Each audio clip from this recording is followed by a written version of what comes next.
Aujourd'hui, tu vas apprendre les 11 points à vérifier absolument lorsque tu vas visiter une salle de réception pour ton mariage. J'imagine que quand tu penses à ton mariage, tu dois avoir 2-3 cauchemars qui concernent ta salle de réception. Aujourd'hui, on va passer en revue 11 points qu'il faut absolument vérifier lorsque tu vas visiter ta salle de réception. Point numéro 1. Si ton mariage a lieu en hiver, pense à demander si la salle sera chauffée. S'il a lieu en été, il faut vérifier qu'elle sera bien climatisée et sinon, si on peut ouvrir les fenêtres. Point numéro 2.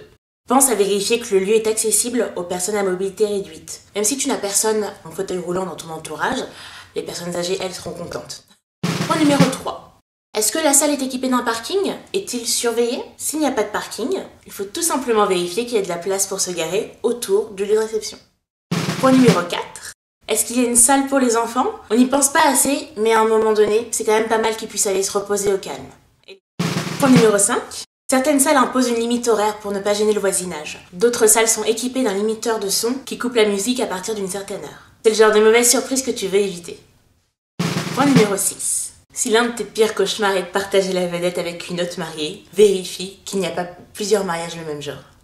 Point numéro 7. Pour des raisons de sécurité, certaines salles sont obligées d'interdire les bougies. Pense à demander au propriétaire ou à la personne qui te fait visiter que ce n'est pas le cas.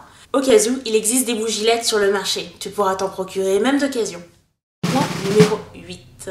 L'extérieur est-il éclairé la nuit? C'est toujours plus sympa pour que tes invités puissent regagner leur voiture sans encombre. Point numéro 9. Pour ta réception, tu auras besoin de tables, de chaises, de vaisselle, d'une sono. Demande si tout ce matériel est compris dans le prix de la location de la salle. Sinon, il faudra le louer à un autre prestataire. Tu peux demander à ton traiteur. Généralement, ils ont l'habitude de ce genre de choses. Point numéro 10. Malheureusement, un accident peut très vite arriver. Pense donc à vérifier que les normes de sécurité sont bien respectées. Détecteur de fumée, extincteur ou encore barrière autour des plans d'eau.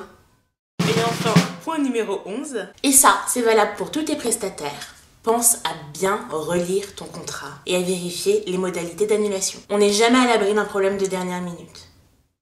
Voilà, maintenant tu as toutes les clés en main pour choisir la bonne salle de réception et t'éviter les mauvaises surprises le jour de ton mariage.